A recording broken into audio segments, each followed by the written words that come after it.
Assalamualaikum warahmatullahi wabarakatuh. Perkenalkan, nama saya Megawati dengan NIM 208220039 dari Prodi Tadris Matematika. Di sini saya akan mempresentasikan proposal saya dengan judul Analisis Kemampuan Penalaran Matematika Siswa dalam Menyelesaikan Soal Cerita di Sekolah Menengah Pertama Negeri 25 Tanjung Jabung Timur. Bab 1. Pendahuluan. Latar belakang. Matematika merupakan mata pelajaran penting yang berperan dalam melatih kemampuan berpikir logis, kritis, dan sistematis. Salah satu jenis soal yang sering diberikan dalam pembelajaran matematika adalah soal cerita yang menuntut siswa memahami konteks masalah dan menerjemahkan ke dalam bentuk model matematika. Untuk itu dibutuhkan kemampuan penalaran yang baik. Siswa tidak hanya mampu menjawab soal, tetapi juga memahami proses berpikir yang logis dan sistematis. Oleh karena itu, penting dilakukan penelitian untuk menganalisis kemampuan penalaran matematika siswa dalam menyelesaikan soal cerita, serta mencari tahu faktor-faktor yang mempengaruhi dan strategi yang dapat diterapkan untuk meningkatkannya. Fokus penelitian. Fokus ini terdapat pada kemampuan penalaran matematika siswa kelas 8 SMP Negeri 25 Tanjung Jabung Timur dalam menyelesaikan soal cerita serta faktor-faktor yang mempengaruhinya. Tujuan masalah ada 3, yaitu pertama, mendeskripsikan kemampuan penalaran matematika siswa dalam menyelesaikan soal cerita. Yang kedua, mengidentifikasi faktor-faktor yang mempengaruhi kemampuan penalaran siswa. Ketiga, merumuskan strategi pembelajaran untuk meningkatkan kemampuan penalaran siswa dalam soal cerita matematika. Rumusan masalah terdapat 3 bagian. Yang pertama, bagaimana kemampuan penalaran matematika siswa dalam menyelesaikan soal cerita. Kedua, faktor-faktor apa saja yang mempengaruhi kemampuan penalaran matematika siswa. Ketiga, strategi pembelajaran apa yang dapat diterapkan untuk meningkatkan kemampuan penalaran siswa. Manfaat penelitian.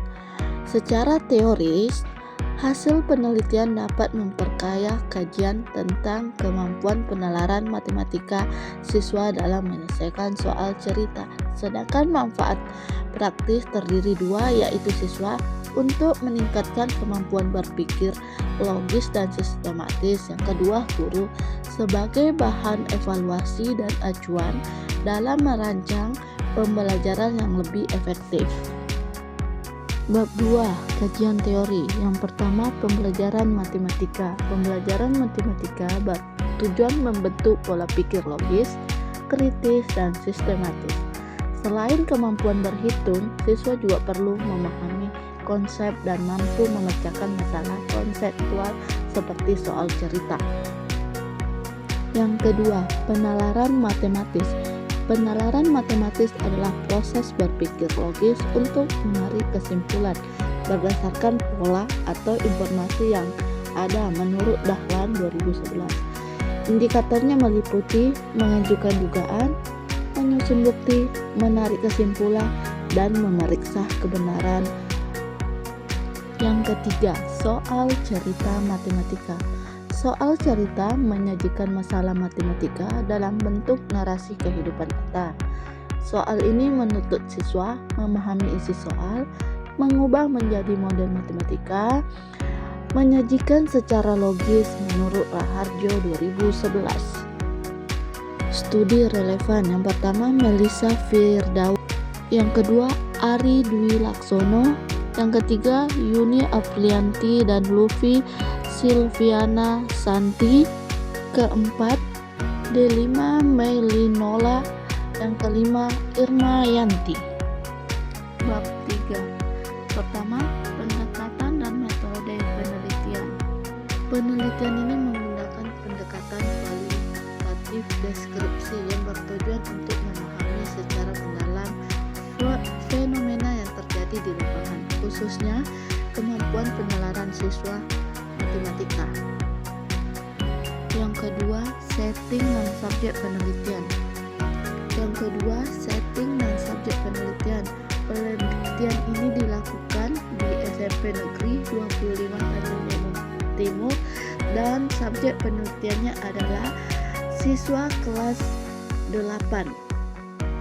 Yang ketiga, jenis dan sumber data. Jenis data dalam penelitian ini adalah data kualitatif yang berupa kata-kata, pendapat, tanggapan, dan aktivitas siswa saat menyelesaikan soal cerita matematika. Selanjutnya, sumber data terdiri dari dua, yaitu data primer dan data sekunder. Data primer diperoleh langsung dari siswa melalui wawancara, observasi, dan hasil pengerjaan soal cerita. Sedangkan data sekunder berupa dokumen pendukung seperti silabus, catatan hasil belajar siswa, nilai harian, dan referensi dari buku atau jurnal terkait penalaran matematika. Keempat, teknik pengumpulan data. Teknik pengumpulan data dilakukan dengan 3 metode, yaitu yang pertama, observasi langsung terhadap aktivitas siswa saat mengerjakan soal cerita matematika untuk melihat pola berpikir dan kesalahan yang sering muncul. Yang kedua, wawancara semi tes struktur kepada siswa dan guru matematika untuk mendalami bagaimana siswa memahami soal dan strategi yang mereka gunakan. Yang ketiga, dokumentasi berupa hasil pekerjaan siswa seperti jawaban soal cerita, nilai rapor, dan dokumen pembelajaran matematika yang relevan. Yang kelima, teknik analisis data. Analisis data dilakukan secara kualitatif dengan model spread nilai yang terdiri dari beberapa tahap sebagai berikut. Analisis domain, yaitu mengidentifikasi kategori umum dari kemampuan penalaran siswa. Analisis taksonomi menjabarkan elemen-elemen penalaran seperti membuat dugaan, menyusun bukti, dan menyimpulkan. Yang ketiga, analisis komponensial, menggali perbedaan karakteristik penalaran antar siswa. Selanjutnya, analisis skema untuk menemukan pola atau kesimpulan umum dari hasil pengamatan dan wawancara data yang terkumpul dianalisis secara menerus sejak awal pengumpulan hingga proses akhir penyusunan laporan. Yang keenam, teknik pemeriksaan keabsahan data. Keabsahan data diperiksa melalui trimulasi, yaitu membandingkan data dari berbagai sumber seperti siswa, guru, dan dokumen. Selanjutnya, metode. Metode terdapat observasi, wawancara, dan dokumentasi. Selain itu, dilakukan juga member checking, yaitu mengkonfirmasi kembali hasil wawancara dan temuan kepada informan untuk memastikan kebenaran data. Peneliti juga menggunakan ketekunan pengamatan, yakni melakukan pengamatan berulang agar hasil yang diperoleh valid dan dapat dipertanggungjawabkan. Di samping itu, audit trail digunakan sebagai jejak dokumentasi proses penelitian yang sistematis.